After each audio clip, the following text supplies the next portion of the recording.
The late afternoon sun painted long shadows across the grand grounds of Buckingham Palace as Lucas Grant rumbled his custom Harley through the swarm of tourists. The deep growl of the engine cut through the casual chatter, turning heads and silencing conversations. Parents instinctively pulled their children closer as the leather-clad biker cruised by, exuding a dangerous aura that didn't go unnoticed. Lucas had the kind of confidence that came from a life of dominance, through intimidation and fear. His black leather vest, worn and scratched, bore the insignia of his biker charter, each patch a silent testament to battles fought and respect taken, not given. His slicked-back hair and meticulously groomed beard gave him a polished edge, but there was no mistaking the cold calculation in his eyes, those of a predator who had long mastered the art of reading and exploiting weakness. Cutting the engine, Lucas swung off his bike with effortless grace, the soles of his heavy boots striking the cobblestone with a thud. His right hand lazily adjusted the thick metal chain looped through his belt, a brutal relic of countless alleyway brawls. This was no decorative piece. It had left scars, broken bones, and its cold steel glinted now under the British sun as if craving more action. Quite the show they put on here, Lucas muttered to himself, his deep voice cutting through the murmuring crowd. He wasn't here for the history or the grandeur of Buckingham Palace. No, Lucas Grant craved something raw, an opportunity to prove that strength wasn't found in ceremonies or uniforms, but in the cold steel of a chain and the will to wield it. His eyes zeroed in on the royal guard standing stiff and silent at his post, a living statue in a sea of cameras and chatter. The guard's towering black bearskin hat and scarlet uniform were pristine, a beacon of British tradition. But to Lucas, it was all an act. He smirked, gripping the chain at his hip. "You folks want to see a real show?" Lucas called out, his voice carrying easily across the courtyard. Heads turned. A mixture of curiosity and apprehension swept through the tourists. Phones came out, some to record, others to dial for help. A circle quietly formed as Lucas took deliberate steps toward the guard, the chain at his side clinking with a metallic menace.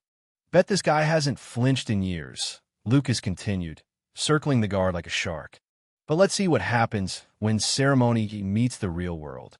He moved closer, boots scraping against the cobblestones. The royal guard, Thomas Hale, didn't flinch. His jaw was set, eyes fixed ahead, the polished ceremonial rifle resting against his shoulder. But there was a subtle tension in his posture, one that a trained eye might catch. This wasn't mere discipline. It was the readiness of a man who had seen real combat, who could shift from parade rest to lethal action in the blink of an eye. Lucas wasn't that trained eye. "Look at you," Lucas sneered, towering inches from Hale now. "All dressed up like it's Halloween. Back where I'm from, respect isn't sewn into a uniform. You gotta take it." His hand traced the heavy chain at his waist. The sun caught the metal, glinting across its links, each one scarred with violent history. The tourists held their breath. Some had backed away, sensing danger in the air. Others stayed, unable to tear themselves from the tension crackling in the courtyard. Lucas chuckled. "Still nothing, huh? Bet you think you're tough, standing there all pretty, ignoring me." He stepped closer, close enough that his breath fogged against the guard's polished buttons. "But see, where I come from, silence? That's a challenge." His fingers closed around the chain. The air thickened. A pair of older men, both veterans by their posture and the subtle metals pinned to their coats, edged forward, their gazes sharp. They knew the signs. This wasn't going to end with a laugh and a selfie. Lucas didn't notice them. His focus was absolute. "Let's see what happens," Lucas whispered, voice low and threatening. With a snap, he yanked the chain free from his belt. The steel links sang as they slithered into his grip. The tourists gasped. The chain swung in wide arcs, slicing the air with a whistle, each pass gaining speed and force. Lucas's face twisted into a grin of pure malice as he lined up his strike, ready to bring it crashing down on the guard. But it never landed. In a motion so fast, most onlookers couldn't register it. Thomas Hale's white-gloved hand shot out and caught the chain mid-swing. The metal links jerked to a violent stop with a clank that echoed across the palace grounds. For a heartbeat, everything froze. Lucas's grin faltered, replaced by raw disbelief. The crowd gasped as Hale's grip tightened on the chain, his knuckles barely moving beneath the white fabric of his glove. Then, with controlled force, he yanked the chain downward, dragging Lucas off balance. The biker stumbled forward, boots scrambling against the cobblestones. Before he could recover, Hale stepped in. The transition was seamless, ceremonial stillness flipping into combat fluidity.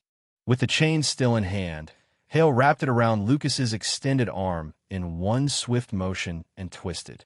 Pain exploded through Lucas's shoulder as his arm was yanked backward, his knees hitting the stones with a jarring crack. He let out a strangled grunt, the chain now his prison rather than his weapon. "Stay down," Hale commanded, voice calm, precise. Lucas tried to struggle, but Hale's grip was absolute, the chain tightening with expert pressure, enough to immobilize, not enough to cause permanent damage. The kind of control that came from years of real combat training, not bar fights and parking lot scuffles. 8 years special forces, Hale added evenly. Before I wore this uniform. The crowd was silent, awestruck. Lucas's bravado shattered. He let out a breathless curse, but there was no strength behind it anymore, just the weight of realization. 2 police officers emerged from the crowd, their approach careful but unhurried. It was clear the situation was handled. "You want to finish this the hard way?" Hale asked, adjusting his hold on the chain ever so slightly, causing Lucas to wince. Lucas spat on the cobblestones, but didn't resist further. "Didn't think so," Hale muttered, releasing the pressure as the officers stepped in. One of them cuffed Lucas while the other retrieved the chain, now evidence rather than a threat. As Lucas was hauled to his feet, Hale didn't so much as glance at him again. He adjusted his uniform, straightened his rifle, and resumed his post, stoic, still, untouched by the confrontation.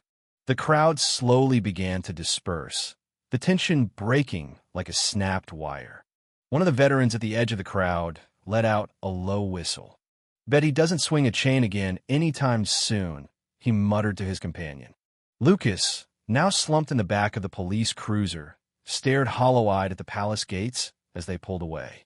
His mind reeled, not from the pain in his shoulder, but from the humiliation. The chain, his symbol of dominance, was now bagged and tagged as evidence, stripped of its menace. The tourist chatter slowly picked back up. Parents explained to their wide-eyed children that sometimes the strongest men were the ones who didn't need to raise a fist, until they did. And back at his post, Guard Thomas Hale stood motionless once more, as if nothing had happened. But the lesson lingered in the air. Real strength doesn't always roar. Sometimes it stands still until the moment it doesn't.